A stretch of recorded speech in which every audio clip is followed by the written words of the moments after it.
Olá pessoal, bem-vindos de volta ao curso de Projetos Elétricos. Hoje na aula número 15 nós vamos dar continuidade ao assunto de dimensionamento de condutores.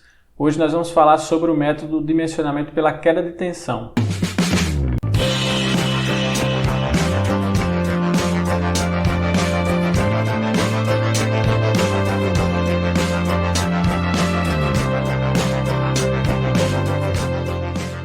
Nós já vimos nas aulas anteriores que a NBR 5410 estabelece critérios para o dimensionamento dos condutores elétricos. Nós já comentamos sobre os critérios da seção mínima e da capacidade de condução de corrente. No seu item 6.2.7.1 da norma, também é estabelecido um critério com relação à queda de tensão nos condutores, né? Então lá é dito o seguinte, que em qualquer ponto de utilização da instalação, a queda de tensão verificada não deve ser superior aos seguintes valores. E aí ele fala 7% calculados a partir dos terminais secundários do transformador MTBT, nos casos em que o transformador é de propriedade da unidade consumidora. 7% também calculados a partir dos terminais secundários dos transformadores MTBT, da empresa distribuidora de eletricidade, quando o ponto de entrega for localizado aí, no transformador. 5% calculados a partir do ponto de entrega, nos demais casos, com fornecimento em tensão secundária de distribuição.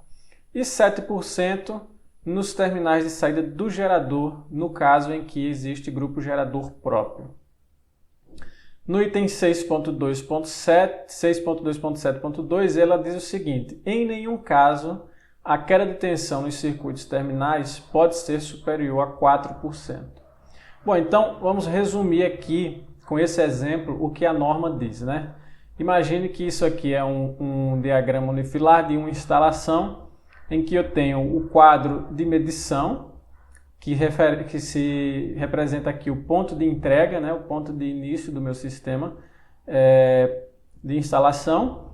E esse quadro de medição ele pode estar sendo alimentado por uma rede secundária em baixa tensão ou por um transformador, seja ele próprio ou da concessionária, ou ainda por um gerador próprio. Tá? Existem essas três possibilidades.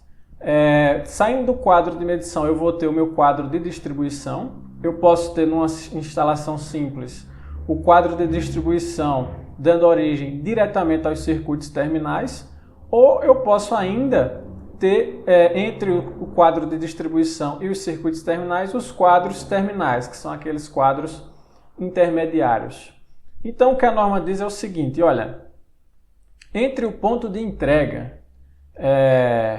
que está representado aqui pelo quadro de medição, e os circuitos terminais, né, o final do circuito terminal, lá onde existe o ponto de utilização, eu tenho que ter uma queda de tensão percentual máxima de 5% se a instalação estiver sendo atendida por uma rede secundária, que é a maioria dos casos de instalações prediais, ou 7% nos casos em que essa instalação estiver sendo atendida por um transformador próprio, ou por um transformador exclusivo da concessionária, ou por um grupo gerador, né? Então 5 ou 7% aqui nesse percurso. E ela diz mais o seguinte, que para o circuito terminal, a queda de tensão máxima tem que ser 4%. Então, saindo do quadro de distribuição até o ponto de utilização final, eu tenho que ter uma queda de tensão máxima de 4%.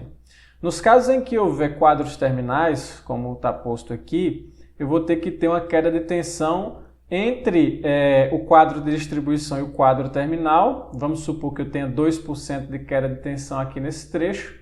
Isso significa que no trecho final, aqui partindo do quadro terminal até o ponto de utilização, eu tenho que ter no máximo também 2%, o que vai totalizar os 4%. Tá? Esses 2% aqui e 2% aqui são apenas um exemplo, né? O que a norma exige é que daqui até o ponto de utilização tenham 4% de queda de tensão. Ainda nesse exemplo aqui, né, em que eu tenho 2% de queda de tensão nesse trecho, 2% nesse trecho, no trecho do circuito de distribuição eu teria que ter 1%, né, no caso em que a máxima queda admitida for 5, então eu teria que ter 1% aqui, ou 3% no caso em que a máxima queda admitida for 7, né? Porque 1 com 4 vai dar 5 e 3 com 4 vai dar 7. Então, esse aqui é um exemplo, né, das exigências com relação à queda de tensão posta na norma NBR 5410. Agora, como eu calculo a queda de tensão em circuitos terminais, né? Vamos aqui pegar um exemplo bastante simples de um circuito que tem uma única carga, um circuito de carga única. Então eu tenho aqui os condutores partindo de um quadro de distribuição e alimentando uma única carga num comprimento total L aqui, tá certo? Então eu posso utilizar o método simplificado, que é esse aqui, em que eu tenho a área da seção transversal necessária para que haja uma queda de tensão, né, dada diretamente por essa expressão, que é um resultado aqui da fórmula da resistência em um condutor cilíndrico e da lei de Ohm, tá? É uma combinação. Então, o que é que eu tenho nessa equação aqui? Eu tenho A sendo a área da seção transversal do condutor em metros quadrados. O ρ é a resistividade do material condutor, né, em ohms por metro. No caso do cobre, por exemplo, eu tenho 1,7 vezes 10 a menos 8 ohms por metro. Esse é um valor típico de resistividade para o cobre. O L é justamente o comprimento do condutor, né, nesse caso aqui, em metros. O I é a corrente de projeto da carga em amperes. É a corrente que a carga vai necessitar para ser atendida aqui. E o V é a tensão nominal, né, a tensão que eu tenho aqui na saída do quadro. E por fim o ΔV é a queda de tensão máxima admitida em percentual, né? Lembrando que essa corrente de projeto aqui, ela é a corrente já considerando aqueles fatores de agrupamento, fatores de correção da temperatura que nós estudamos nas aulas passadas, ok? Então, vamos fazer um exemplo prático aqui para a gente ver como é que a gente dimensionaria a seção transversal de um condutor a partir do critério da queda de tensão, tá certo? Com esse método simplificado. Vejamos aqui, eu tenho uma carga de 5.000 watts. Essa carga ela tem um fator de potência de 0,8 e ela está sendo atendida aqui por um quadro de distribuição cuja tensão nominal entre fase neutra é de 220 volts, ok? O comprimento entre o quadro e a carga é de 15 metros. E essa carga está sendo atendida aqui com neutro fase e condutor de proteção terra. Então, como eu determino a seção transversal desse condutor com base no critério da queda de tensão, né? Então, eu vou utilizar primeiro a determinação de que eu tenho que ter uma queda de tensão máxima de 4% nesse trecho, né? É o que diz a norma, o circuito terminal tem que ter uma queda de tensão máxima de 4%. E aí, inicialmente, eu vou calcular a corrente nominal, né? A corrente nominal dessa carga aqui. Eu sei que a corrente nominal pode ser dada pela expressão da potência, né? A potência aparente sobre a tensão. Quem é a potência aparente nesse caso? É a potência ativa dividido pelo fator de potência, né? Que é o que eu tenho aqui, 5.000 dividido por 0,8, sobre a tensão 220 aqui, ok? Então, isso vai me trazer uma corrente de 28,41 amperes. Com base na corrente, eu posso utilizar a expressão que foi apresentada anteriormente para determinar diretamente a área da seção transversal desse condutor, de modo a garantir que a queda de tensão nele seja de 4%, ok? Então, eu vou substituir todos os valores aqui, né, em que eu tenho o ρ, a resistividade, 1,7 vezes 10 a menos 8, o L é o comprimento, 15 metros, está aqui. A corrente a gente acabou de calcular, 28,41, a tensão 220 e a queda de tensão máxima 4% ou 0,04, ok? Isso aqui vai me resultar numa área de 1,65 vezes 10 a menos 6 metros quadrados, né? Esse 10 a menos 6 aqui, eu posso transformá-lo em milímetros quadrados, né? É justamente a transformação de metros quadrados para milímetros quadrados, ou seja, com uma área de 1,65 milímetros quadrados, eu terei uma queda de tensão de exatamente 4% nesse trecho. Então eu posso utilizar um condutor que seja igual ou maior do que essa seção transversal, né? Porque se for maior, eu vou ter uma queda de tensão menor do que 4%, então a exigência da norma está atendida, né? Nós sabemos que comercialmente eu não tenho nenhum condutor disponível com esse valor de seção transversal, né? Eu vou ter o condutor com 1,5 milímetros quadrados e depois desse o próximo é o de 2,5. Então nesse caso eu teria que usar uma área na seção transversal, eu teria que usar um condutor aqui com área de seção transversal 2,5 milímetros quadrados, ok? Então essa é a forma que a gente dimensiona a seção transversal do condutor a partir do critério da queda de tensão. Bom, e se eu quiser saber agora, utilizando essa seção transversal, qual a queda de tensão resultante que eu vou ter aqui no meu circuito? Eu posso utilizar essa mesma equação, isolando aqui o valor da queda de tensão percentual, né? Então, eu vou reescrevê-la aqui, eu vou colocar simplesmente isolar a queda de tensão percentual e substituir os valores, né?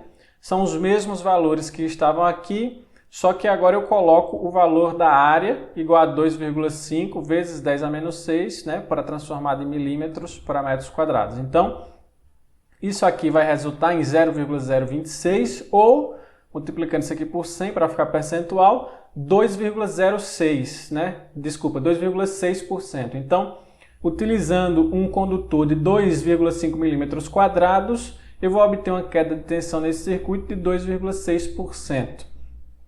Esse é, portanto, o valor da queda de tensão que atende à especificação da norma, que é um valor de 4%, ok? Então, pessoal, é assim que a gente pode calcular de uma forma simples, né, quando a gente tiver um circuito que atende uma única carga.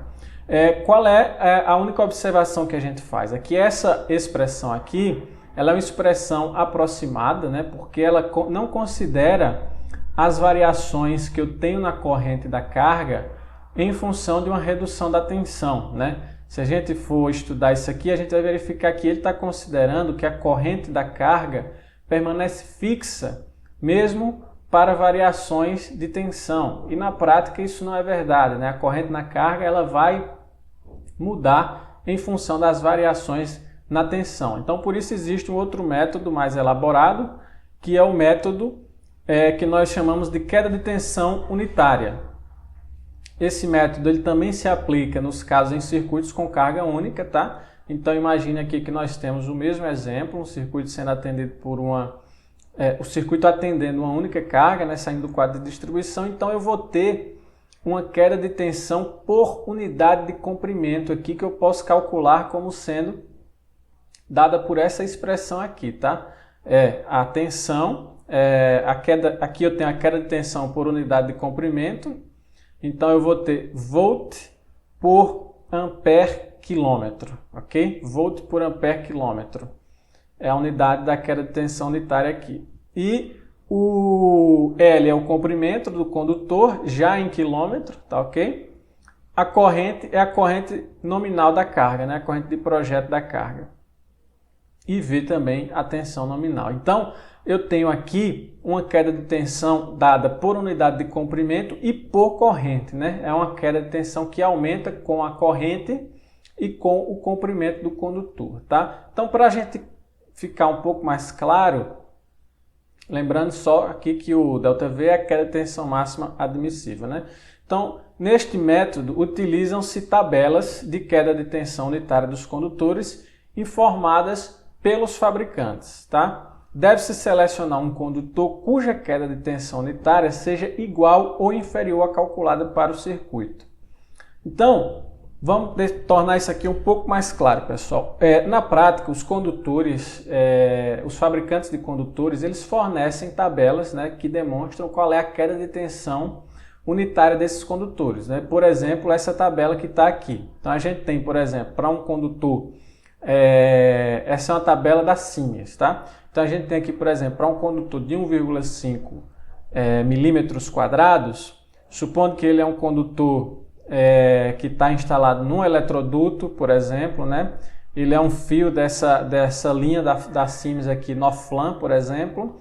Então, num sistema monofásico com fator de potência de 0,8, esse condutor ele vai ter uma queda de tensão unitária de 23,3 volts por ampere por quilômetro, tá?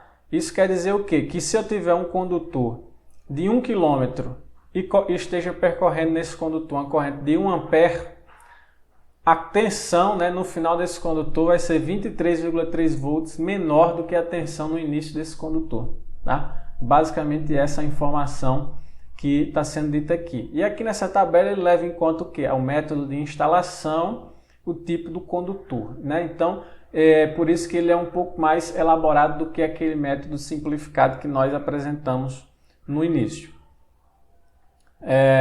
Um exemplo aqui para ficar mais claro, né? Vamos pegar aquele mesmo exemplo que nós realizamos anteriormente e vamos aqui calcular novamente qual seria a seção transversal desse condutor, agora utilizando o método da queda de tensão unitária, tá bom? Então vamos lá. A gente tem aqui que nesse circuito a queda de tensão máxima admissível é de 4%, né? É o mesmo circuito do exemplo anterior.